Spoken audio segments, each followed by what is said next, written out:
بہت خوبصورت سہانی شام ہے اور خدا کے ایماندار لوگ جب اکٹھے ہوتے ہیں تو خدا کی مجبوری ہے اپنے لوگوں میں آنا، کہ اس نے وعدہ کر رکھا ہے جہاں 2 یا 3 میرے نام پر اکٹھے ہوں گے ان کے بیچ میں حاضر ہوں گا۔ سو خدا اپنے وعدوں میں وفا کرتا ہے اور وہ یہاں موجود ہے، اور پھر محفل اور خوبصورت ہو جاتی ہے جب خدا کے خدام جمع ہوتے ہیں، کیونکہ ابلیس کی کوشش ہوتی ہے کہ خدا کے خدام ایک پلیٹ فارم پر نہ آئیں۔ میرے 20-25 سالہ جو تجربہ ہے وہ یہی کہتا ہے کہ ابلیس کی بڑی کوشش ہوتی ہے کہ خدا کے خدام ایک سٹیج پر نہ بیٹھیں، لیکن خدا کے نام کو اس وقت جلال ملتا ہے جب خدام ایک سٹیج پر بیٹھ جاتے ہیں۔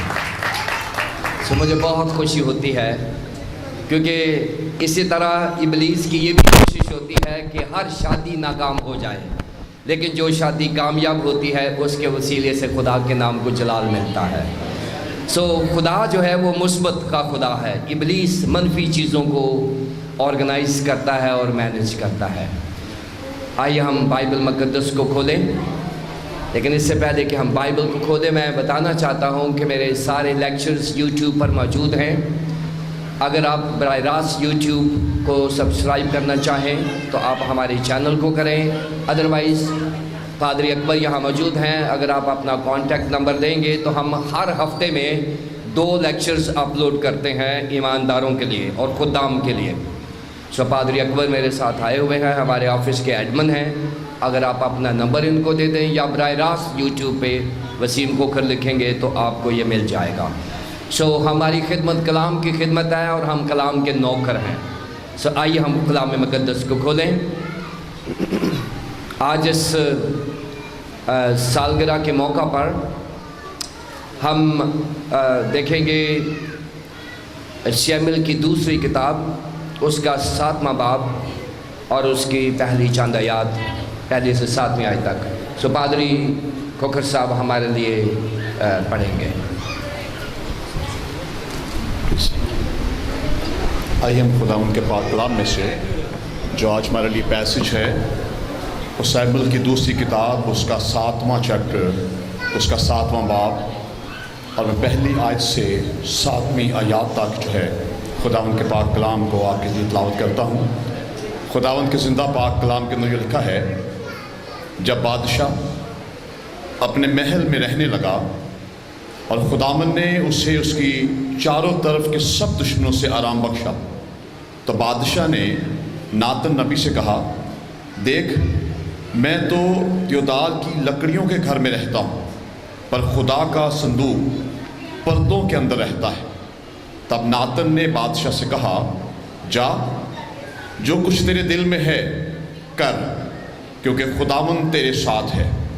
اور اسی رات کو ایسا ہوا کہ خداوند کا کلام ناتن کو پہنچا کہ جا اور میرے بندہ داؤد سے کہہ، خداوند یوں فرماتا ہے کہ کیا تو میرے رہنے کے لیے ایک گھر بنائے گا؟ کیونکہ جب سے میں بنی اسرائیل کو مصر سے نکال لایا، آج کے دن تک کسی گھر میں نہیں رہا، بلکہ خیمہ اور مسکن میں پھرتا رہا ہوں، اور جہاں جہاں میں سب بنی اسرائیل کے ساتھ پھرتا رہا، کیا میں نے کہیں کسی اسرائیلی قبیلے سے جسے میں نے حکم کیا کہ میری قوم اسرائیل کی غلبانی کرو، یہ کہا کہ تم میرے لیے دیودار کی لکڑی کا گھر کیوں نہیں بناتے؟ خداوند کے پاک کلام کے لیے خدا کا شکر ہو، آمین۔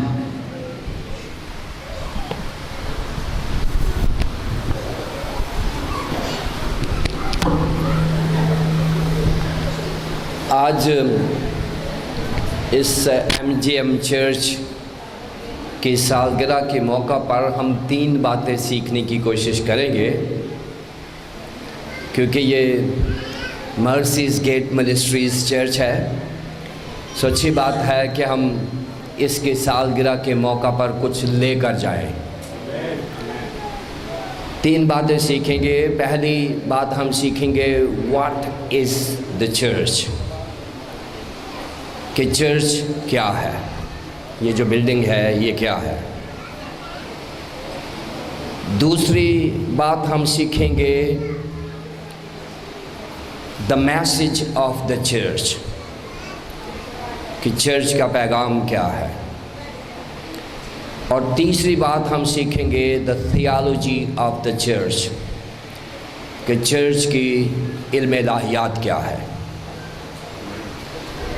واٹ از دا چرچ، کہ چرچ کیا ہے۔ میں بائبل ٹیچر ہوں اور میں چاہوں گا کہ آپ اپنے ذہن، میں برین کے تھرو ہارٹ تک پہنچتا ہوں، میں سیدھا ہارٹ پہ نہیں اٹیک کرتا، سو میں آپ کے برین کے اوپر اٹیک کروں گا، کیونکہ جو بات برین کے تھرو ہو کر جائے گی وہ دل میں ایسی چلی جائے گی کہ نکلے گی نہیں۔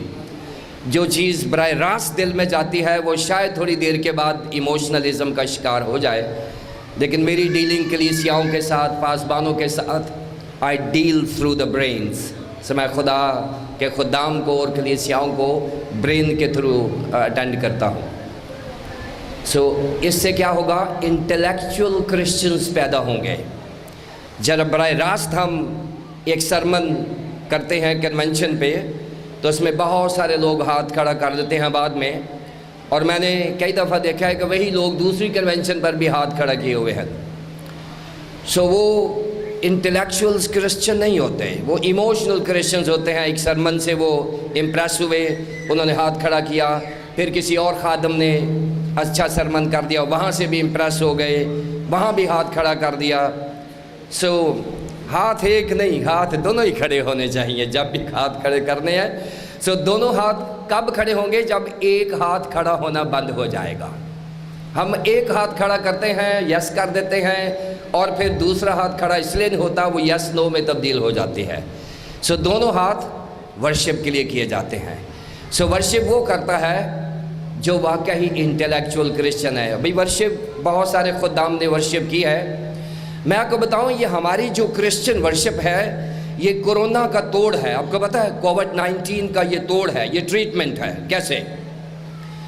ایک تو یہ اسپریچول تھیراپی ہے کہ جب ہم ورشپ کرتے ہیں تو ہم خدا کے الفاظ کو اپنے لنگز میں لے جاتے ہیں، اپنے دل میں لے جاتے ہیں، اور ہم اس کو منہ سے اس کی ادائیگی کرتے ہیں۔ یہ ہماری اسپریچول تھیراپی ہو جاتی ہے، نمبر 1۔ نمبر 2، آپ کو پتہ ہوگا کہ یہ کووڈ-19 جو ہے یہ ہمارے لنگز کے اوپر اٹیک کرتا ہے۔ یہ ہمارے جو پھپھڑے ہیں ان کے، کیونکہ ہمارے جو پھپھڑے ہیں میڈیکل اسپیکنگ ان کی جو ساخت ہے یہ پروٹینز کی بنی ہوئی ہیں، اور یہ جو کرونا وائرس ہے یہ بھی پروٹین ہے، اس لیے اس کو کہتے ہیں کہ 20 سیکنڈ تک دھوئیں، کیونکہ چکنائی جو ہوتی ہے یہ 20 سیکنڈ تک اگر دھوئیں گے تو پھر اترے گی۔ سو یہ چکنائی کا سا بنا ہوا ہے۔ سو جیسے ہی آپ کے لنگز میں جاتا ہے ہمارے لنگز اس کو ویلکم کر دیتے ہیں۔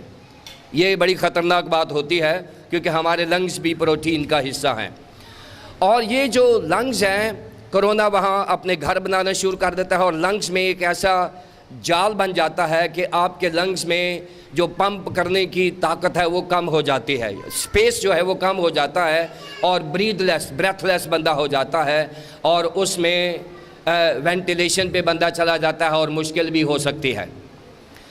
لیکن یہ جو ورشپ ہے اس کو کبھی، ورشپر کو کبھی کرونا ہو نہیں سکتا۔ اس کی وجہ کیا ہے؟ اس کی وجہ کیا؟ نمبر 1 یہ اسپریچول تھیراپی ہے۔ نمبر 2، جب آپ نے گانا ہے تو آپ نے ساری ہوا اپنے لنگز میں لے کر جانی ہے، اور پھر لنگز میں سے نکال کے پھپھڑوں میں سے ہوا نکالنی ہے، اور آپ کے جو پھپھڑے ہیں عام آدمی سے زیادہ مضبوط ہو جاتے ہیں ایکسرسائز کر کر کے، اور اگر کرونا آ بھی جائے تو آپ کے لنگز اس کو بھگانے میں کامیاب ہو جاتے ہیں، کیونکہ ورشپ کے وسیلے سے آپ کے لنگز مضبوط ہو گئے ہوتے ہیں۔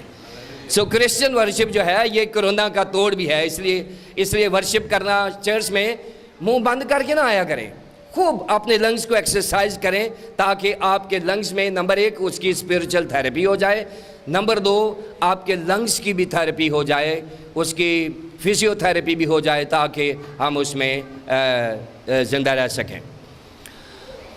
یہ جو چرچ ہے، ابھی حوالہ پادری پرویز کوکر صاحب نے پڑھا ہے، یہ میں What is a church? Origin of the church.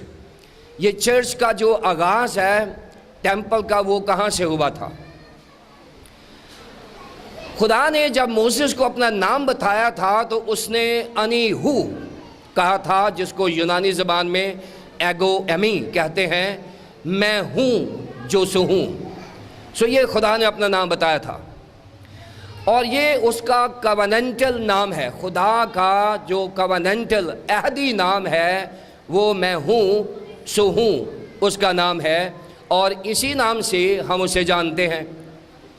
اب اس کا مطلب یہ ہے، میں ہوں سو ہوں کا مطلب یہ ہے کہ مجھے رہنے کے لیے کسی جگہ کی، کسی سپیس کی ضرورت نہیں ہے. میں ہر جگہ حاضر و ناظر ہوں.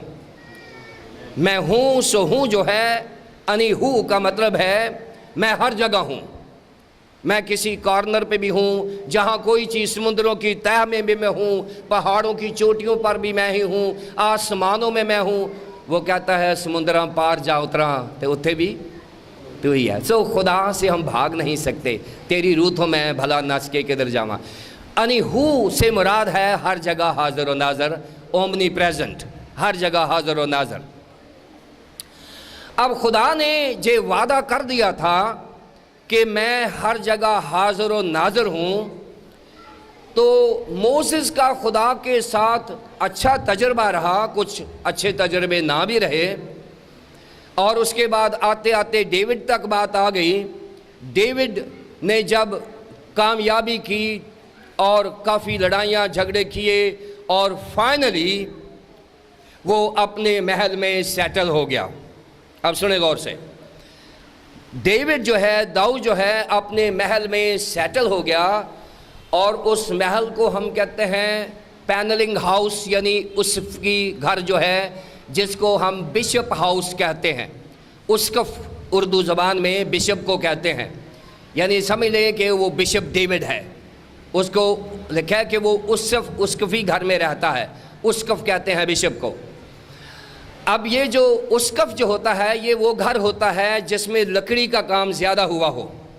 زیادہ تر پینلنگ ہوتی ہے، لکڑی کا کام ہوتا ہے. بہت خوبصورت ترین گھر جو ہوتا ہے اس کو اسقفی گھر کہتے ہیں.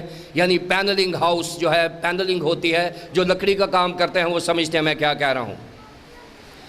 اب ڈیوڈ جو ہے اس نے یہ دیکھا ہے کہ میرا گھر تو بہت خوبصورت ہے. وہ دیکھتا ہے اپنے گھر کو، میرا گھر بڑا خوبصورت، بڑے بڑے لانز ہیں، بڑے بڑے ڈرائنگ رومز ہیں، بڑا بڑا ڈائننگ روم ہے. وہ دیکھتا ہے اور اس کو شرم آ جاتی ہے، اور وہ کہتا ہے کہ میں اسقفی گھر میں رہتا ہوں اور خدا کے عہد کا صندوق ٹینٹ میں رہتا ہے. یہ اس کے اندر ایک غیرت آئی ہے کہ میرا گھر جو ہے بڑا پینلنگ ہاؤس ہے، اور یہ جو خدا کا گھر ہے جہاں عہد کا صندوق رہتا ہے وہ تو ایک ٹینٹ میں رہتا ہے. اور ڈیوڈ کے اندر یہ خیال آیا ہے کہ میں ایک گھر خوبصورت بنا دوں. ڈیوڈ کا یہ خیال ہے کہ میں خدا کے لیے ایک خوبصورت گھر بنا دوں. اور یہ حوالہ جو پڑھا گیا میں نے اس لیے پڑھا ہے کہ مقدس داؤد جو ہیں وہ یہ چاہتے ہیں کہ خدا کے لیے گھر بنایا جائے. اور پہلا کام انہوں نے کیا کیا ہے کہ مقدس داؤد نے یہ جو اس کا خیال ہے، یہ خدا کا خیال نہیں ہے، ذہن میں رکھیں، یہ انسان کا خیال ہے. زمین پر خدا کا گھر بنانا خدا کا خیال نہیں ہے، یہ انسان کا یعنی مقدس داؤد کا خیال ہے. خیال کیسے آیا ہے کہ میرا گھر تو بہت اچھا ہے اور میرے خداوند کا گھر اچھا نہیں ہے، لہٰذا خدا کے لیے بھی ایک گھر بنانا چاہیے. اب فوری طور پر اس خیال کو سیکنڈ کرنے کے لیے اس نے اپنا جو درباری نبی ہے جسے ناتن نبی کہا جاتا ہے، اس کے ساتھ اس نے اپنا خیال شیئر کر دیا ہے. اس نے کہا ہے کہ مجھے بتا کہ میں یہ کام کرنا چاہتا ہوں، اور یہ جو ناتن نبی ہے، یہ بادشاہ جو ہوا کرتے تھے اسرائیلی بادشاہ، وہ اپنے ساتھ ایک پیڈ پروفٹ رکھتے تھے. ایک تنخواہ ہوتی تھی نبی کی، وہ جو ملتی تھی، اور وہ اکثر مشورے وغیرہ ان سے لیا کرتے تھے۔ اور مقدس داؤد نے فوری طور پر ناتن کو بلایا اور اس نے کہا کہ ناتن، تو میرا نبی ہے، تو خدا کی بات سنتا ہے، سناتا ہے، میں بادشاہ ہوں، میں چاہتا ہوں کہ میں ایک خوبصورت گھر خدا کے لیے بناؤں۔ تو ناتن نبی کیونکہ سیلریڈ پرسن تھا، تنخواہ لیتا تھا، اس نے اسٹریٹ وے کہہ دیا، اس نے کہا بادشاہ اس سے ایسی تو بات ہی نہیں ہے کوئی، یہ تو بہت بڑا خیال ہے، یہ تو اچھا کیا تو نے یہ سوچ لیا ہے، تو کر جو کچھ کرنا چاہتا ہے کر دے۔ اب یہاں پر مقدس ناتن جو ہیں یہ رات کو سوئے ہوئے ہیں اور خدا خود وہاں پر موجود ہوا ہے۔ اس نے کہا کہ کیا مقدس داؤد کیا کہہ رہا ہے؟ اس نے کہا خداوند وہ چاہ رہا ہے کہ ایک ہیکل بنا دے، بہت بڑی ہیکل بنا دے۔ اس نے کہا جا اس کو سمجھا کہ جب میں پہلے 40 سال بیابان میں رہا ہوں میں کسی ہیکل میں رہا ہوں، میں تیرے ساتھ ساتھ رہا ہوں، میں اومنی پریزنٹ گاڈ ہوں، انی ہوں، مجھے ایک جگہ پہ بند نہ کر، مجھے ساری دنیا میں رہنے دے، میں آسمان اور زمین کا خالق اور مالک ہوں، مجھے ایک جگہ پر بند نہ کر۔ خیر اس نے مقدس داؤد کو جا کے بتا دیا۔ ناتن نے کہا بھی خدا تو خوش نہیں ہے تیرے اس بات سے، لیکن اس نے یہ کہا کیونکہ خدا جو ہے اپنے لوگوں کی رسپیکٹ کرتا ہے، ذہن میں رکھے، جب ہم اس کی خدمت کرتے ہیں چاہے خیال ہمارا ہی ہو، خدا ہمارے خیالات کی رسپیکٹ کرتا ہے۔ اس نے کہا چل ٹھیک ہے، اگر مقدس داؤد یہ چاہتا ہے تو اس کو کہہ کہ ٹھیک ہے، لیکن تو کوالیفائی نہیں کرتا کہ تو میرا گھر بنائے، کیونکہ میرے گھر کو بنانے کے لیے ناپاک اور خونی ہاتھ نہیں بنا سکتے، وہ کوالیفائی نہیں کرتے۔ میرے گھر کو بنانے کے لیے ناپاک اور بلڈی ہاتھ جو ہیں وہ کوالیفائی نہیں کرتے، لہٰذا اگر بنانا ہی ہے تو خیال تیرا ہی ہوگا، لیکن تیرا بیٹا میرا گھر بنائے گا، تیرا بیٹا میرا گھر بنائے گا۔ اب ذہن میں رکھیں، انسان جب بات کرتا ہے تو وہ انسانی بات کرتا ہے، خدا جب بات کرتا ہے تو وہ خدائی بات کرتا ہے۔ انسان جب بات کرتا ہے تو انسانی بات کرتا ہے، جب خدا بات کرتا ہے تو الہی بات کرتا ہے۔ اب بات تو ہو رہی ہے سولمن کی، بات ہونے لگی ہے سولمن کی، لیکن وعدہ اس کے ساتھ یسوع مسیح کا کیا جا رہا ہے کہ میں ایسا گھر بناؤں گا جو اب تک قائم رہے گا۔ وہ ہیکل کی بات نہیں ہے، ہیکل تو گر گئی تھی، ہیکل تو گر گئی تھی، لیکن جو خدا نے وعدہ کیا تھا سولمن کے ساتھ، ڈیوڈ کے ساتھ، اس نے کہا میں گھر بناؤں گا ضرور، لیکن میں اپنا عہد تیرے ساتھ باندھوں گا، تیرے بیٹے کے ساتھ باندھوں گا، اور میرا ابدی عہد ہوگا۔ اور وہ اس نے ایک نامعلوم ہیکل کا ذکر کر دیا تھا، وہ ہیکل نہیں ہے جو ڈیوڈ نے کہا تھا، لیکن اس کے بعد ہیکل بننا شروع ہو گئی۔ پہلا پوائنٹ یہ سوچ لیں کہ زمین پر ہیکل بنانے کا خیال انسانی تھا، الہی نہیں تھا۔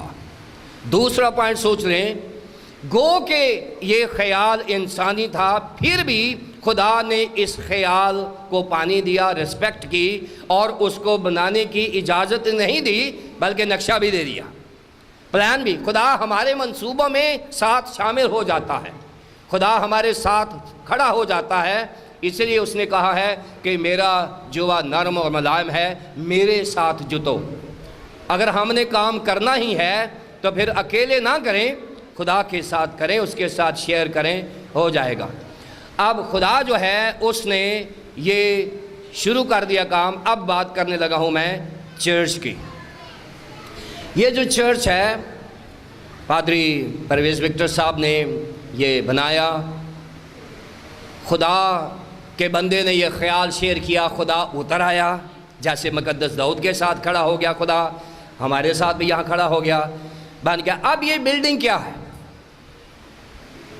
کوئی بھی بلڈنگ جو ہوتی ہے، کوئی بھی ادارہ جو ہوتا ہے، اس نے اپنی بلڈنگ کو ایک شناخت دی ہوتی ہے۔ آپ کو یاد ہوگا کہ آج شاید کم ہو، لیکن یہ جو ڈاک خانے ہیں یہ ہمیشہ لال رنگ کے ہوا کرتے تھے۔ اگر آپ کو یاد ہے جو ڈاک خانے ہیں جو لال بلڈنگ ہو, ابھی باکس ابھی بھی لال ہے. یہ جو ڈاک خانے ہیں یہ لال.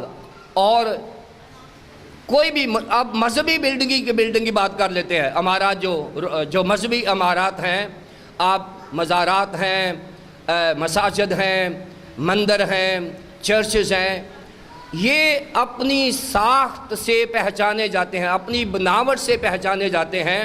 ہم بلڈنگ دیکھتے ہی یہ کہہ دیتے ہیں کہ یہ فلاں بلڈنگ ہے, اور بلڈنگ کی پہچان ہوتی ہے. اور اسی طرح یہ جو چرچ ہے, یہ جو بلڈنگ, چرچ ابھی کلیسیا کی نہیں بات کر رہا میں, چرچ بلڈنگ کی بات کر رہا ہوں. چرچ جو بلڈنگ ہے اس کی بھی ایک خاص شناخت ہوتی ہے, اور کم از کم سادہ سے سادہ بھی چرچ ہو تو وہ ایک بات سے پہچانا جاتا ہے. کون سی؟ اس کے اوپر کراس لگا ہوتا ہے. بہت بڑے بڑے چرچز ہیں وہ تو ویسے بلڈنگ کے پہچانے جاتے ہیں, لیکن جو سادہ سا ایک کمرہ بنا دیں, سادہ سا ایک ہال بنا دیں, اگر وہ چرچ ہے تو وہ چرچ جو ہے اس کے اوپر کیا ہوگا؟ کراس ہوگا. اب وہ جو چرچ ہے وہ کراس کی وجہ سے وہ بلڈنگ جو ہے وہ پہچانی جاتی ہے کہ یہ بلڈنگ جو ہے یہ چرچ ہے یا گرجا گھر ہے. اب سنیں, اس چرچ میں یا دیگر چرچز جو ہیں, بلڈنگ جو ہیں, اس میں لوگ آتے ہیں. بتایا خدام نے کہ وہ آتے ہیں, وینسڈے کو انہوں نے خدا کا کلام سنایا اور چلے گئے. ہم یہاں سے عبادت کریں گے 10 بجے 11 بجے, ہم یہاں سے چلے جائیں گے نا, لیکن یہ چرچ کہیں نہیں.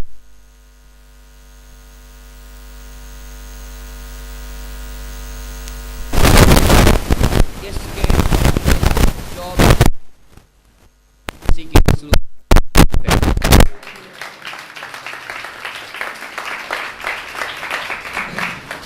میں اور آپ مٹی میں سو جائیں گے, یہ چرچ کبھی نہیں سوئے گا. میں اور آپ خاموش ہو جائیں گے, ٹرانسفر ہو جائیں گے, باہر کے ملک چلے جائیں گے, یہ بستی چھوڑ دیں گے, پادری پرویز صاحب یہاں سے چلے جائیں گے, لیکن یہ کراس ہمیشہ خداوند یسوع مسیح کی مصلوبیت کی گواہی دیتا رہے گا. یہ چرچ بلڈنگ جو ہوتی ہے اس کو ہم کہتے ہیں سائلنٹ سپیکر. چرچ بلڈنگ جو ہوتا ہے یہ سائلنٹ سپیکر ہوتا ہے.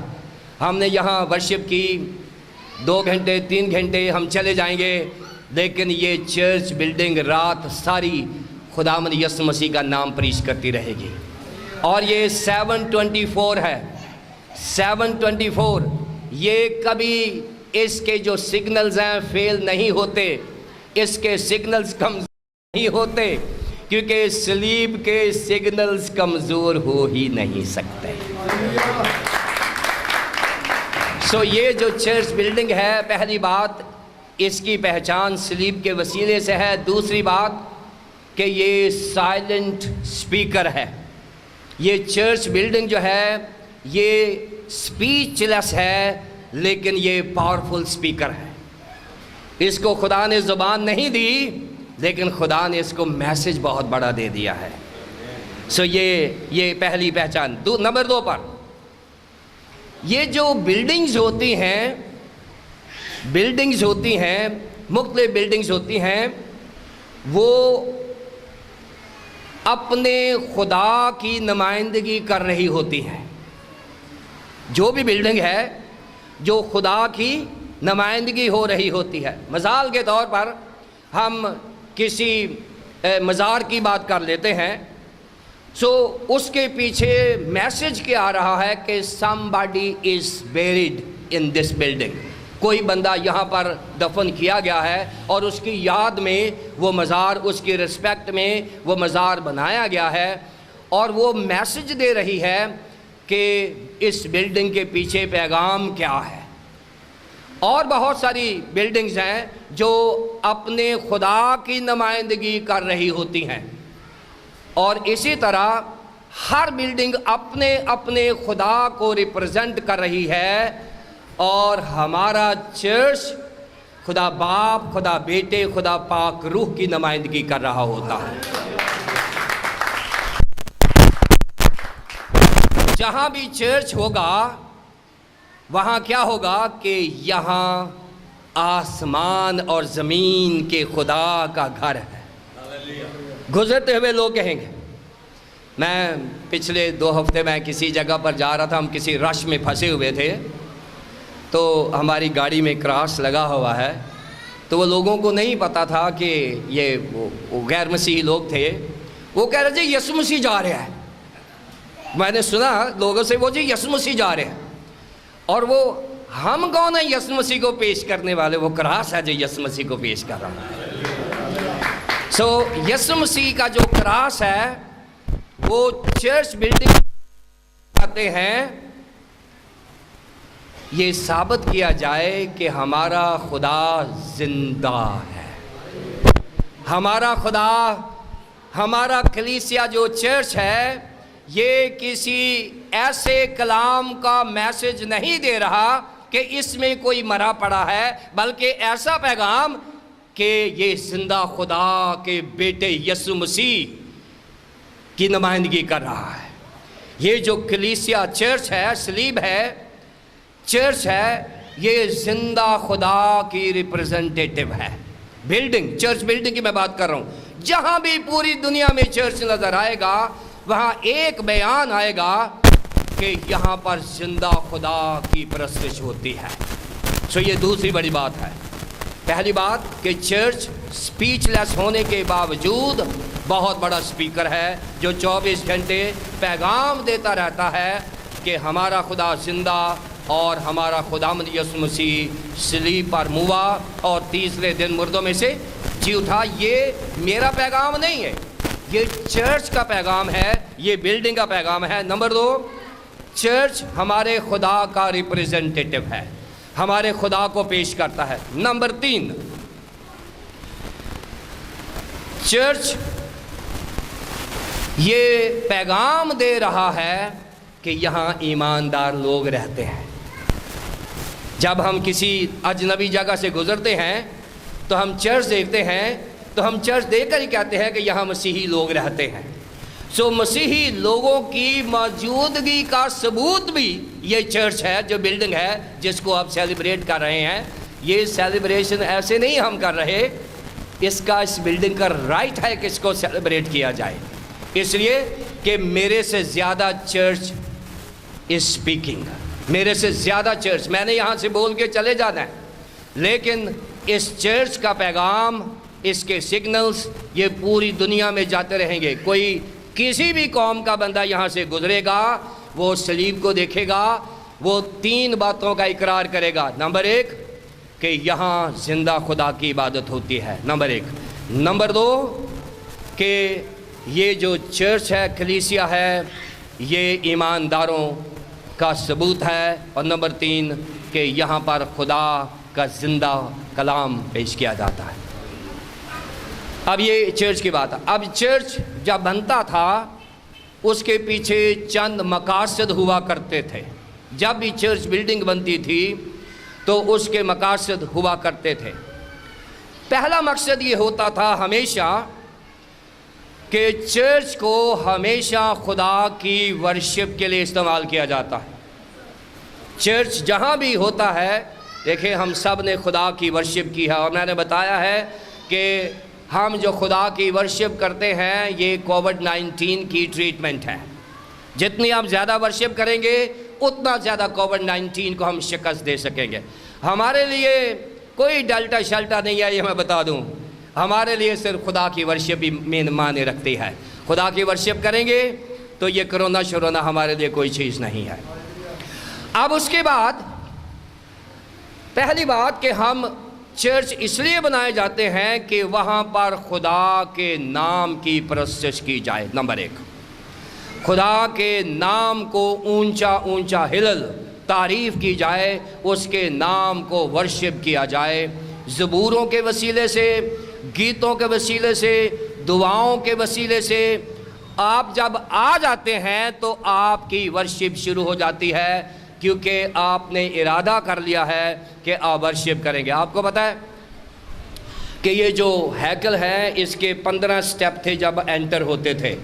یہ جو ہماری کوئی موریا پر ہیکل تھی، اس کے 15 سٹیپ تھے، اور اگر آپ زبور 120 سے 134 زبور تک گنیں تو ان کو ہم سام آف اسینشن کہتے ہیں، یعنی اس کو ہم کہتے ہیں سعودی زبور، یعنی نیچے سے اوپر جانے والے جو ہوتے ہیں یہ زبور ہوتے ہیں، اور یہ ہر سیڑھی کے اوپر کھڑے ہو کر ایک زبور پڑھتے تھے، اور اس طرح سے وہ 15 کے 15 زبور پڑھ کے ہیکل میں انٹر ہوتے تھے۔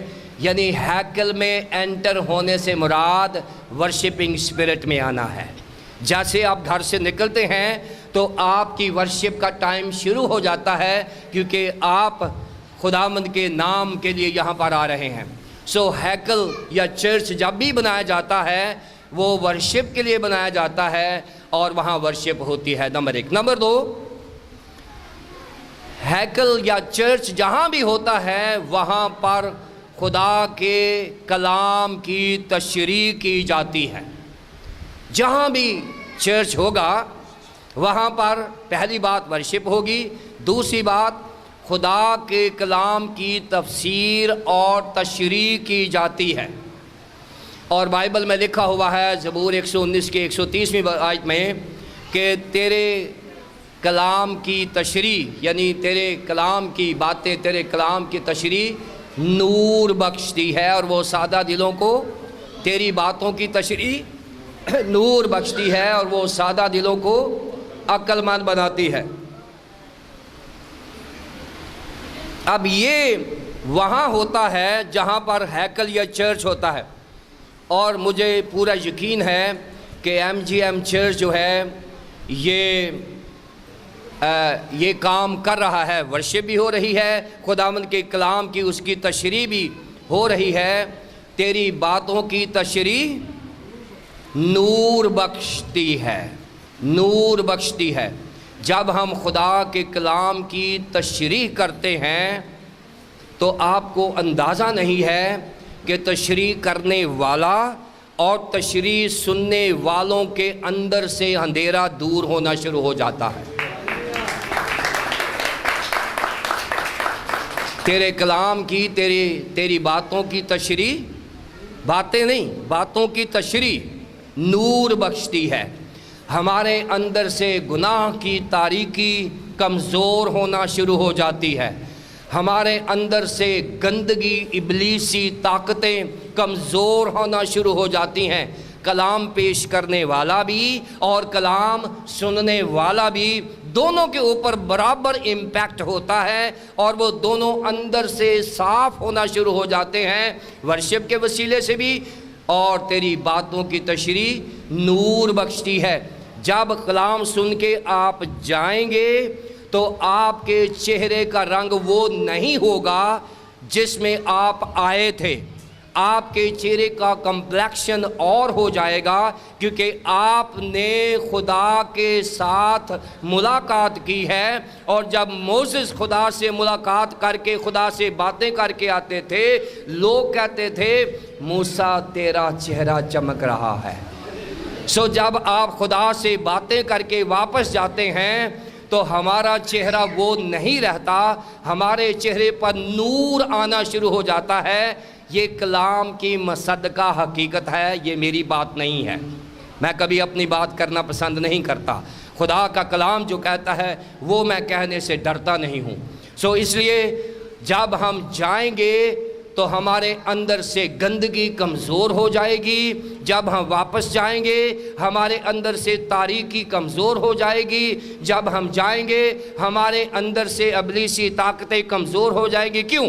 کیونکہ کلام جو ہے اس کی تشریح ہمارے اندر نور پیدا کرتی ہے۔ اور دوسرا حصہ اس سے بھی سٹرانگ ہے، اور وہ سادہ دلوں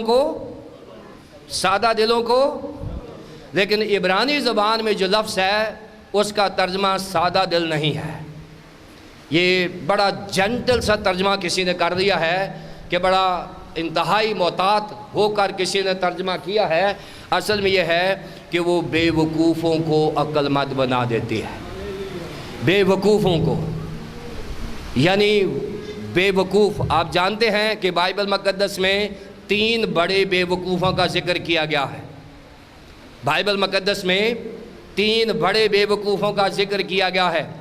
ایک بیوقوف وہ ہے جو کہتا ہے احمق نے اپنے دل میں کہا کہ کوئی خدا، اس سے بڑا اور بیوقوف کون ہو سکتا ہے؟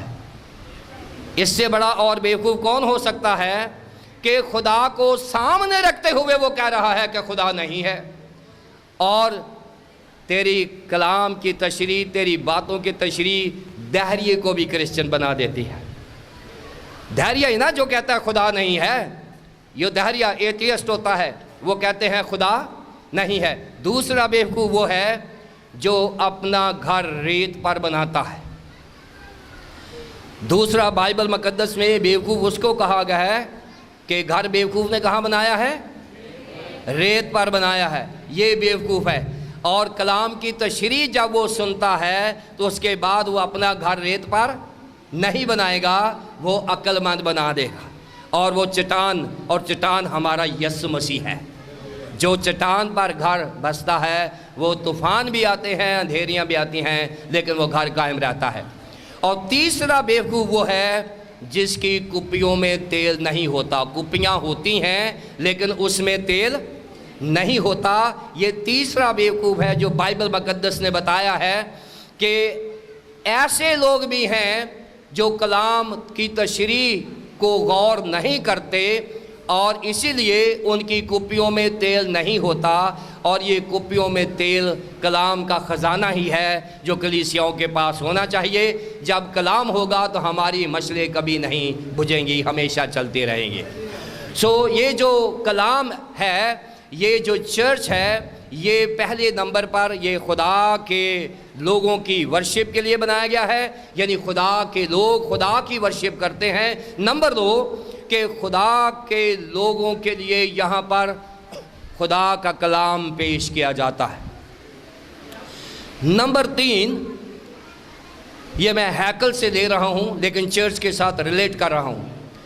ہیکل کا جو مین مقصد تھا اس میں قربانیاں دینا بھی تھا، ہیکل میں قربانیاں دینا بھی تھا، اور ہیکل میں قربانیاں دینے کے لیے خدا نے ان کو یسوع مسیح کی قربانی کے بعد، غور سے سنیں، یسوع مسیح کی قربانی کے بعد خدا نے قوم بنی اسرائیل کو 40 برس دے دیے کہ آپ یسوع مسیح کی قربانی کو قبول کر لیں۔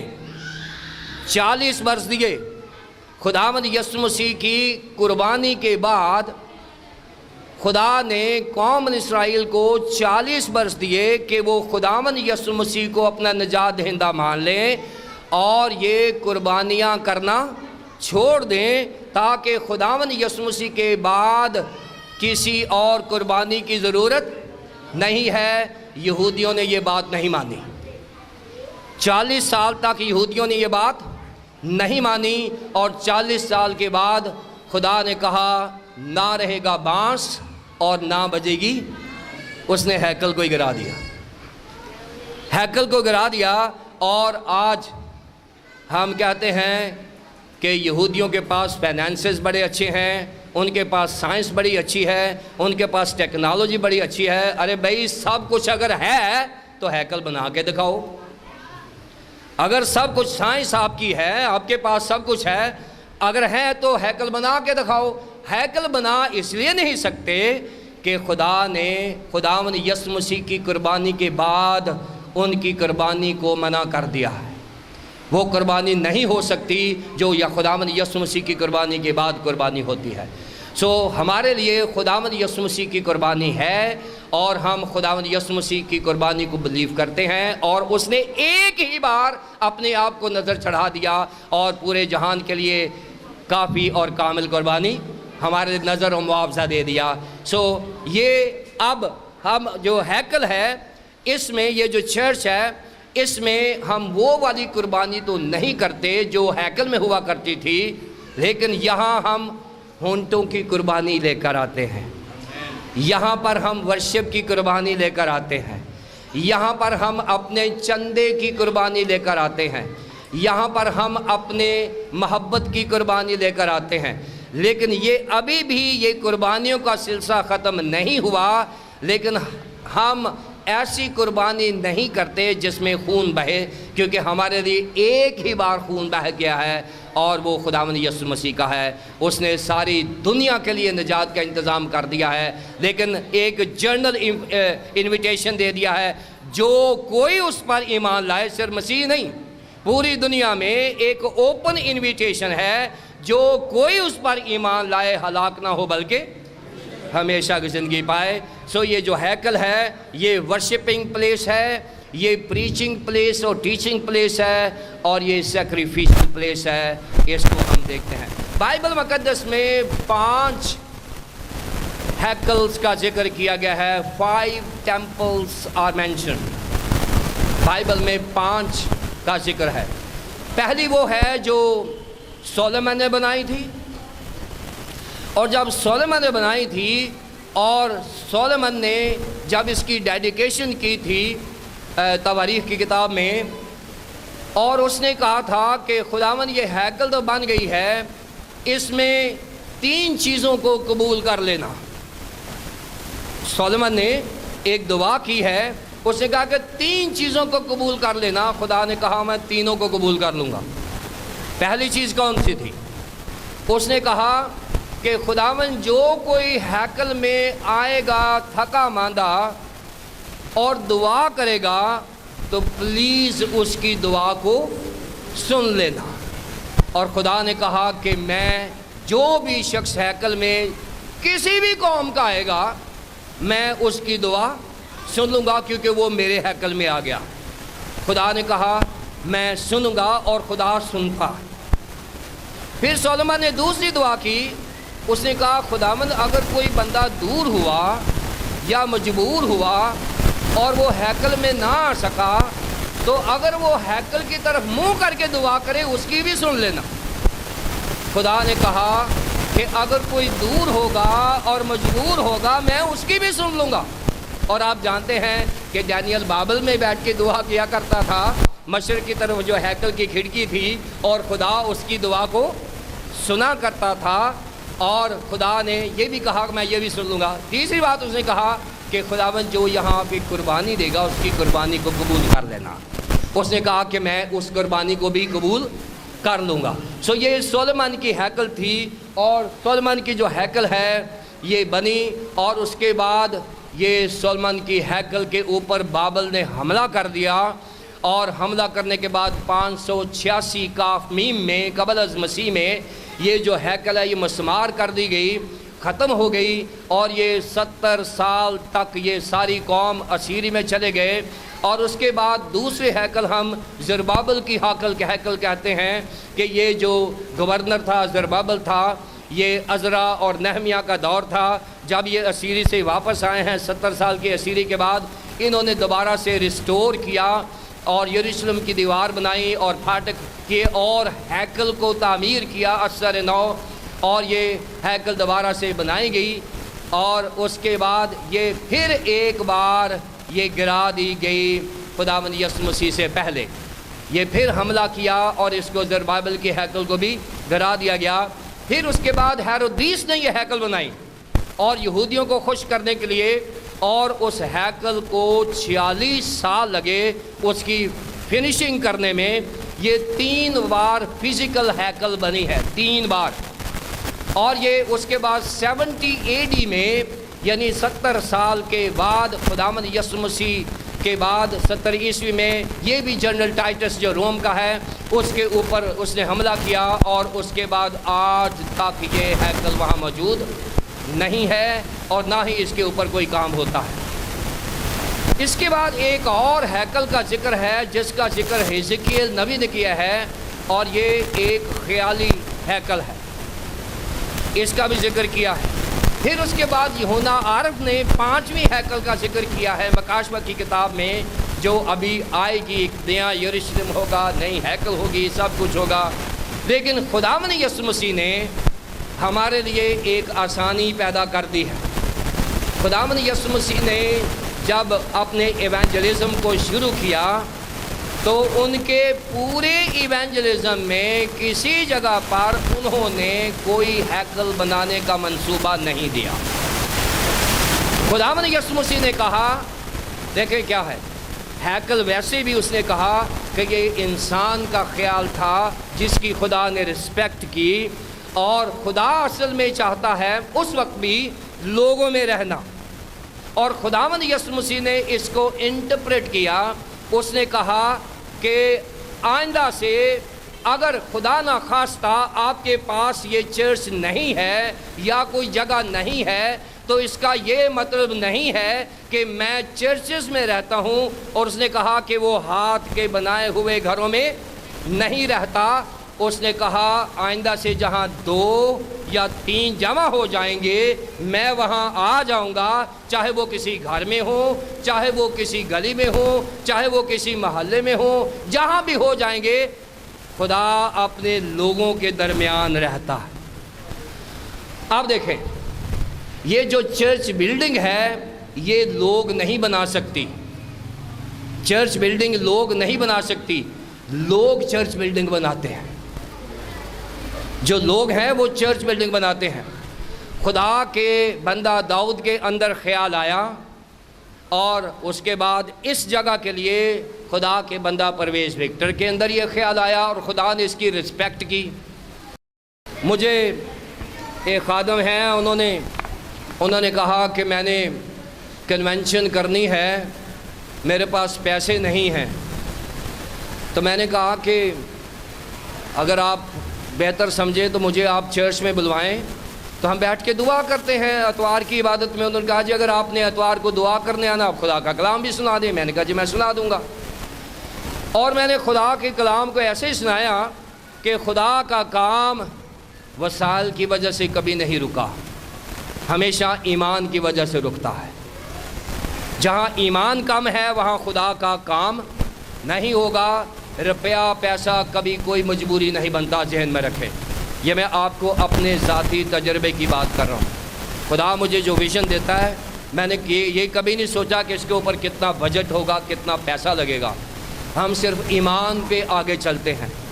اور یہی بات میں نے سنی ہے کہ یہ کام جو ہے یہ ایمان کا کام ہے جو نظر آنا شروع ہو گیا ہے، اور ایمان کے وسیلے سے اس کام کو اور خوبصورت ہونا شروع ہو جائے گا۔ اس کے لیے پریشان ہونے کی ضرورت نہیں ہے، کیونکہ جب ایمان ہوتا ہے تو یہ جو ہیکل بنی تھی، زربابل کی ہیکل بنی تھی، یہاں پر بھی عزرا اور نہمیہ نے ایمان کے زور سے مخالفت کے باوجود ہیکل بنا دی تھی۔ جو ہیکل ہوتی ہے وہ یہ نہیں ہے، بیسیکلی یہ میں اور آپ ہیں۔ اس نے کہا کہ کیا تمہیں پتہ نہیں ہے کہ ہم روح القدس کا مسکن ہے اور وہ ہم میں بسا ہوا ہے۔ اگر ہم پھر پطرس نے کہا ہے 2 باب میں، اس نے کہا کہ ہم زندہ پتھروں کی بنی ہوئی عمارت ہیں۔ اب یہاں پر جو نقطہ ہے میں چاہتا ہوں اس کے ساتھ آپ جائیں۔ یہ جو چرچ بلڈنگ ہے یہ اپنے طور پر ایونجلزم کرتی رہے گی، یہ سپیچ لیس ہے، اس کی زبان نہیں ہے، لیکن یہ میرے سے زیادہ کلام سنا رہی ہے۔ اب یہ جو بے زبان ہو کے اتنا کلام سنا رہی ہے، یہاں ٹھیے پر کھڑی ہے، میں تو چل بھی سکتا ہوں، بول بھی سکتا ہوں، دیکھ بھی سکتا ہوں، کیا میری ذمہ داری اس بلڈنگ سے زیادہ نہیں ہے؟ کیا میرے اوپر خدا کا احسان نہیں ہے؟ یہ جو بلڈنگ خدا کی ہیکل جو ہے خدا کا پیغام دے رہی ہے، کیا میں اور آپ جو زندہ پتھروں کی عمارت ہیں، کیا میرے اوپر اور آپ کے اوپر یہ ذمہ داری نہیں ہے کہ ہم خدا کے کلام کے نوکر بن کے اور جگہ جگہ انجیل کی منادی کریں؟ کیونکہ یہ ارشاد اعظم مجھے اور آپ کو دیا گیا ہے، یہ حکم ہے میرے لیے اور آپ کے لیے۔ یہ خداوند یسوع مسیح نے ریکویسٹ نہیں کی کہ میں آپ کی منت کرتا ہوں کہ آپ انجیل کی بشارت کریں، نہیں، یہ مجھے اور آپ کو حکم دے دیا گیا ہے کہ ہم نے انجیل کی بشارت کرنا ہی کرنا ہے۔ انجیل کی بشارت کا نتیجہ یہ نکلے گا کہ یہ ہیکل بن جائے گی۔ یہ جو بلڈنگ اگر آپ بنانا چاہتے ہیں، مزید بنانا چاہتے ہیں، تو یہ میرے اندر اور آپ کے اندر روح القدس جو ہے وہ ایمان کی حالت میں بدلے گا، اور میرا ایمان جو ہے وہ اس ہیکل کو بنائے گا۔ اور جب ہم آئندہ سال اس کو سیلیبریٹ کریں گے تو ہمارے ایمان کا نتیجہ نظر آئے گا۔ سو اس لیے ہماری دو بزرگ خواتین بھی آج ڈیڈیکیٹ ہوئی ہیں خداوند کے کام کے لیے. بہت سارے خدام یہاں بیٹھے ہیں اور خداوند کی حضوری یہاں موجود ہے. ایماندار لوگوں میں خدا کا کام کسی روپے پیسے کا محتاج نہیں ہے. خدا کا کام اور خدا کا کلام صرف میرے ایمان کا نتیجہ ہے. خداوند مجھے اور آپ کو ایسا ایمان دے کہ ہم جگہ بہ جگہ خداوند کے کلام کے نوکر بنے رہیں. اور یہ ہیکل تو کوئی چیز ہی نہیں ہے, اس سے 10 گنا خوبصورت ہیکل بن سکتی ہے اگر میرا اور آپ کا ایمان زندہ ہے, کیونکہ ہم زندہ خدا کو مانتے ہیں. خداوند آپ کو برکت دے. آمین.